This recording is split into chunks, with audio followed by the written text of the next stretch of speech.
Hi, my name is Ahmed. I come from the glorious country of Iraq, and I'm a born Muslim. My problem is that I practiced Islam when I was... Brother, first we request questions from the non-Muslims. Once all the questions from non-Muslims are over, inshallah we'll give you a chance. Yeah, but I'm telling you my problem only. Okay. But you said you're Ahmed and you're a born Muslim. I am born Muslim. But now are you a Muslim or not? I'm agnostic. Oh, so now you have left the religion of Islam. Yeah, I'm confused. Okay, fine. If you have left the religion of Islam, you can ask the question, brother. Okay. So my question is, how come I don't have the faith that you and the other Muslims have and some of my friends, even though I practiced Islam a lot and I even did Umrah, but I still do most of the sins that are forbidden in Islam, and I sometimes am lazy to do the prayer and the other subjects we have to do in Islam. I have read many books and about other religions and conspiracy theories and documentaries and such. I even have seen your own videos on YouTube, and there are many questions that go around my head about Allah and the Messenger and Muslims in general.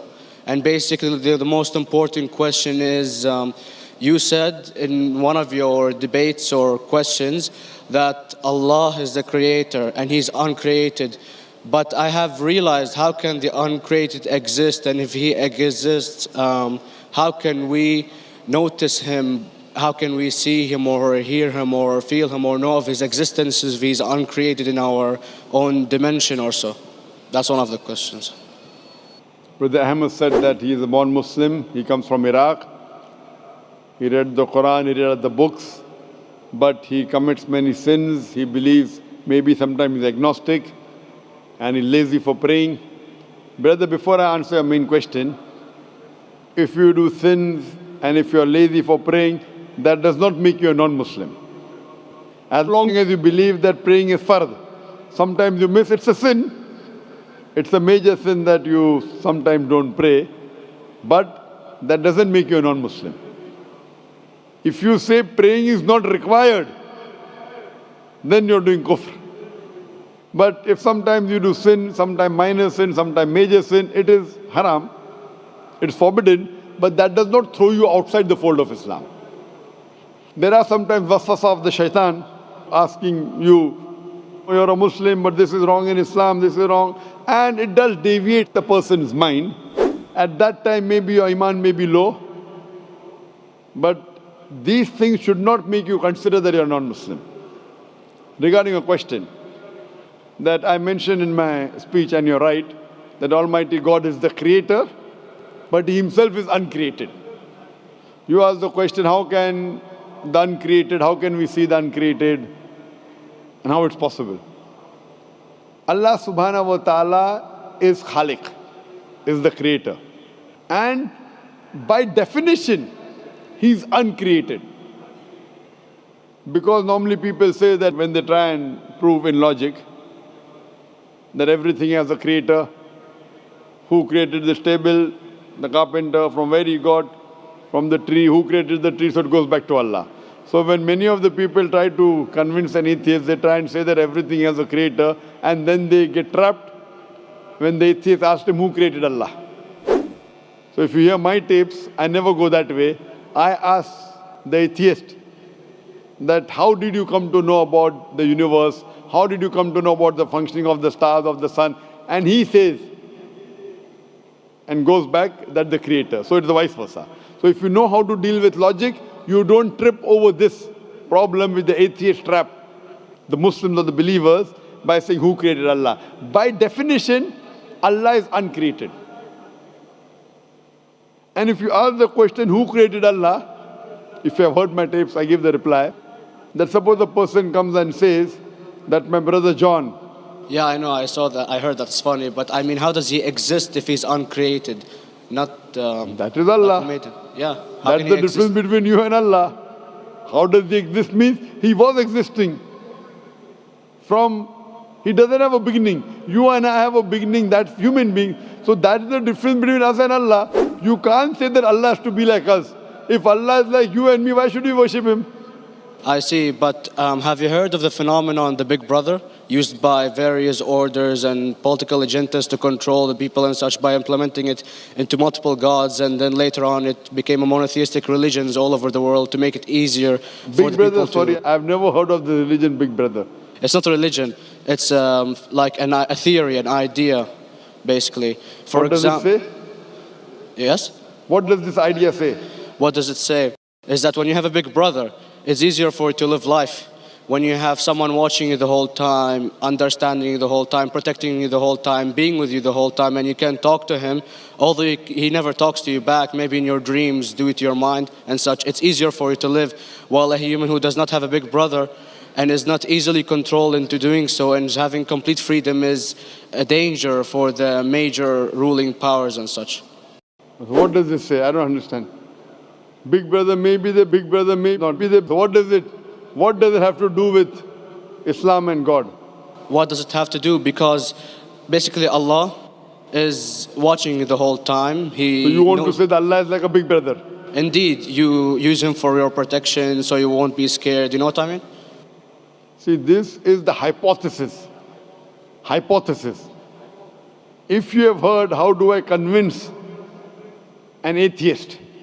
If you have heard my answer, that you said that you're agnostic, you're atheist. Yeah. So first thing I do to an atheist is I congratulate him. What? I congratulate him. Have you heard my answer of atheist?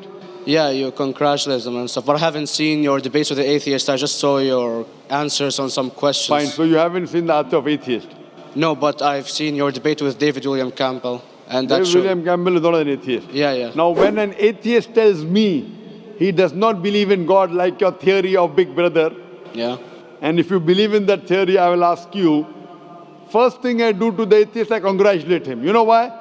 Yeah, because they think and they don't follow what their parent does and such stuff like that. No. I congratulate him because he is not doing blind belief. The other people are doing blind belief. He is a Christian because father is a Christian. He is a Hindu because father is a Hindu. Most of the Muslims are Muslim because father is a Muslim. He is thinking. He says there is no God. He has said the first part of the Islamic Shahada, La ilaha. The reason I congratulate him is because he has said the first part of the Islamic Shahada, Islamic Creed, La ilaha. The only thing I have to do is illallah, which I shall do inshallah. So if you have heard my answer, an atheist becomes an atheist because he believes in science, he believes in logic. Or I ask him that if an equipment is bought in front of him, which no one in the world has ever seen, and if the question is asked, that who will be the first person who will be able to tell you the mechanism of this new equipment? What is the answer? Of course, he's going to tell you the producer or the maker of this equipment. Creator, producer, maker. So when we ask him questions that how did this universe come into existence, he will talk about the Big Bang. This what we're going to talk is already mentioned in the Quran 1400 years ago in Surah Anbiya chapter number 21 verse number 30. Avalam yaral lazina kafaru anna samawati wal arda kanat ratkum fataqnahuma. Do not the unbelievers see that the heavens and the earth were joined together and we clove them asunder. This what you came to know 50 years back is mentioned in the Quran 1400 years ago. Who could have mentioned that? Well, in various civilizations in like 2000 or 5000 BC before Islam came or Christianity itself, there was various civilizations that are good in astronomy and they know more about our solar system than we do now, sadly. Brother, your knowledge of science is little, not in-depth. I do agree. There are certain things which were known as hypotheses. For example, we came to know, we were proved that the earth was spherical in 1577. I know that in 6th century BC, there were Pythagoreans who believed that the earth was spherical.